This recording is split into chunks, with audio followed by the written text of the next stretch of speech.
ಇದು ಮಾನ್ಯ ಮಾಜಿ ಮುಖ್ಯಮಂತ್ರಿ ಕಾಂಗ್ರೆಸ್ನ ಶಾಸಕಾಂಗ ಪಕ್ಷದ ನಾಯಕರು ಹೇಳುತ್ತಿರುವಂತಹ ಮಾತು. ಸಚಿವರ ಸ್ಥಾನದ ಆಕಾಂಕ್ಷಿಗಳ ಮುಂಬೈ ಪ್ರವಾಸ ವದಂತಿ ಕುರಿತಂತೆ ಪ್ರತಿಕ್ರಿಯೆ.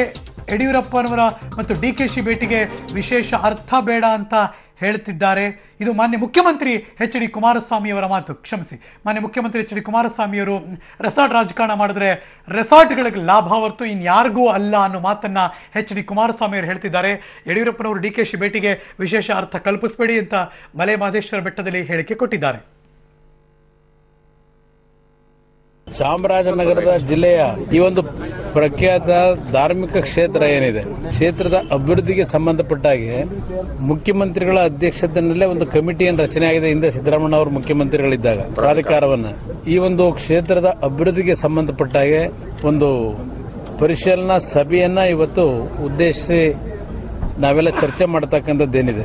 ಜಿಲ್ಲಾ ಮಂತ್ರಿಗಳು, ಭಾಗದ ಶಾಸಕರು, ಸಂಸತ್ ಸದಸ್ಯರು, ಅದರ ಜೊತೆಗೆ ಸುತ್ತೂರು ಮಠದಿಂದ ಒಂದು ಅತಿಥಿ ಗೃಹದ ಉದ್ಘಾಟನಾ ಕಾರ್ಯಕ್ರಮ ಇರತಕ್ಕಂಥದ್ದು ಮತ್ತು ದೇವರ ದರ್ಶನ ಇಲ್ಲಿ ಬಂದ ಮೇಲೆ ದೇವರ ದರ್ಶನ ಪಡಿಲೇಬೇಕಲ್ಲ.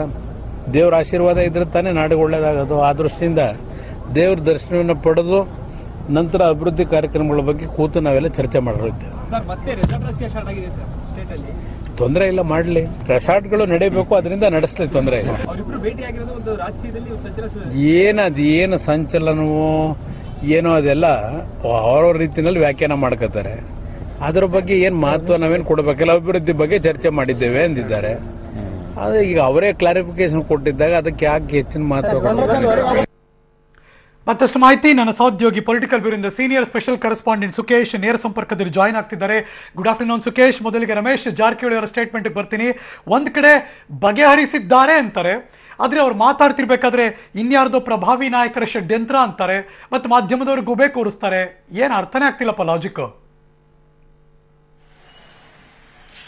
ಹರೀಶ್, ಒಂದಂತೂ ಸ್ಪಷ್ಟವಾಗುತ್ತೆ, ಡಿ ಕೆ ಶಿವಕುಮಾರ್ ಮತ್ತೆ ರಮೇಶ್ ಜಾರಕಿಹೊಳಿ ಅವರ ನಡುವೆ ಉಂಟಾದಂತಹ ಭಿನ್ನಾಭಿಪ್ರಾಯ, ಅಸಮಾಧಾನ ಮತ್ತು ಅದು ಬಂಡಾಯದ ರೂಪಕ್ಕೆ ಹೋಗುತ್ತೆ ಅನ್ನುವಂತ ಮಟ್ಟಿಗೆ ನಡೆದಂತ ಮಾತುಕತೆ ಇವೆಲ್ಲವನ್ನು ನೋಡಿದ ನಂತರದಲ್ಲಿ ಹೈಕಮಾಂಡ್ ಮಧ್ಯಪ್ರವೇಶ ಮಾಡಿದ ನಂತರದಲ್ಲಿ ಎಲ್ಲವೂ ತಣ್ಣಗಾಯಿತು ಅನ್ನುವಂಥದ್ದು. ಆದ್ರೆ ಒಳಗೊಳಗೆ ಹೊಗೆ ಆಡ್ತಾ ಇದೆಯಾ, ಬೂದಿ ಮುಚ್ಚಿದ ಕೆಂಡ ಆಗಿದೆಯಾ ಅನ್ನುವಂತ ಅನುಮಾನ ಮೂಡುವ ರೀತಿಯಲ್ಲಿ ಇವತ್ತು ರಮೇಶ್ ಜಾರಕಿಹೊಳಿ ಅವರ ಹೇಳಿಕೆ. ರಮೇಶ್ ಜಾರಕಿಹೊಳಿ ಅವರ ಜೊತೆ ಕೆಲವು ಶಾಸಕರುಗಳು ಮುಂಬೈಗೆ ಹೋಗ್ತಾರೆ, ಬೇರೆ ಬೇರೆ ಕಡೆ ಹೋಗ್ತಾರೆ ಅಥವಾ ಬಿಜೆಪಿಯವರ ಸಂಪರ್ಕದಲ್ಲಿದ್ದಾರೆ ಎನ್ನುವಂತ ವಿಚಾರ ಆಗಾಗ್ಗೆ ಪದೇ ಪದೇ ಕೇಳಿ ಬಂದಂತ ವಿಚಾರ ಕಳೆದ 2-3 ದಿನಗಳಿಂದ ದೊಡ್ಡ ಮಟ್ಟದಲ್ಲಿ ವದಂತಿಯಾಗಿ ಹಬ್ಬಿತ್ತು. ಆದ್ರೆ ಪ್ರಸ್ತುತ ಕ್ಯಾಬಿನೆಟ್ ಎಕ್ಸ್ಪೆನ್ಷನ್ ಮಾಡ್ಲಿಕ್ಕೆ ಕೂಡ ಕಾಂಗ್ರೆಸ್ ನಾಯಕರುಗಳು ಆಸಕ್ತಿ ತೋರಿರುವಂತದ್ದು ಮತ್ತು ಸಮನ್ವಯ ಸಮಿತಿ ಸಭೆಯನ್ನು ಕೂಡ ಸಿದ್ದರಾಮಯ್ಯನವರು ಕರೆದಿರುವಂತದ್ದು.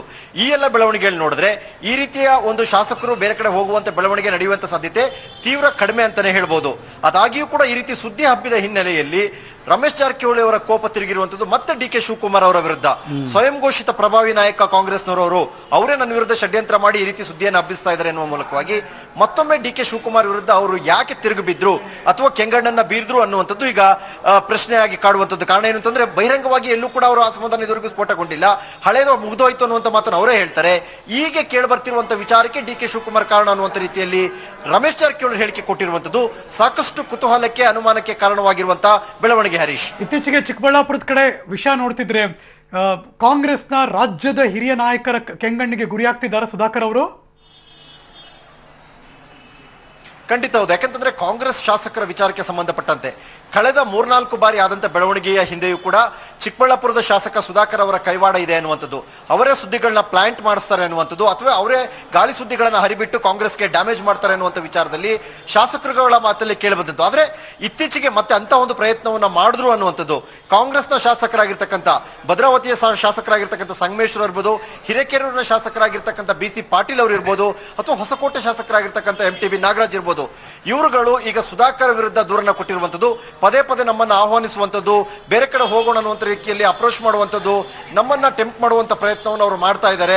ಅವರ ಲಾಭಕ್ಕಾಗಿ ಅವರು ಮಾಡ್ತಾ ಇರಬಹುದು, ಆದ್ರೆ ನಾವು ಪಕ್ಷಕ್ಕೆ ನಿಷ್ಠರಾಗಿದ್ದೀವಿ ಅನ್ನುವಂತ ನಿಟ್ಟಿನಲ್ಲಿ ಸುಧಾಕರ್ ವಿರುದ್ಧ ದೂರನ್ನ ಕೊಡುವ ಮುಖಾಂತರವಾಗಿ ಈ ಹಿಂದೆ ನಡೆದಂತ ಸಾಕಷ್ಟು ಬೆಳವಣಿಗೆಗಳಿಗೆ ಊಹಾಪೋಹಗಳ ಸುದ್ದಿಯ ಹಿಂದೆ ಸುಧಾಕರ್ ಇದ್ರು ಅನ್ನುವಂಥದ್ದನ್ನ ಅಧಿಕೃತವಾಗಿ ದೂರು ದಾಖಲಿಸುವಂತ ನಿಟ್ಟಿನಲ್ಲಿ ಬಹುಶಃ ಈ ರೀತಿಯ ಒಂದು ದೂರನ್ನು ಕೂಡ ಕೊಟ್ಟು ತಮ್ಮ ಯಾವುದೇ ರೀತಿಯ ಆ ರೀತಿಯ ಆಕ್ಟಿವಿಟೀಸ್ ಅಲ್ಲಿ ನಾವಿಲ್ಲ ಶಾಸಕರುಗಳು ಅನ್ನುವಂತ ಒಂದು ಸಮರ್ಥನೆ ಮಾಡಿಕೊಳ್ಳುವಂತ ಪ್ರಯತ್ನವನ್ನ ಮಾಡದಂತೆ ಕಂಡು ಬರ್ತಾ ಇದೆ. Harish, thank you so much Sukhesh, ಶಿಕ್ಷಣದ ಎಲ್ಲ ಮಾಹಿತಿಗಾಗಿ.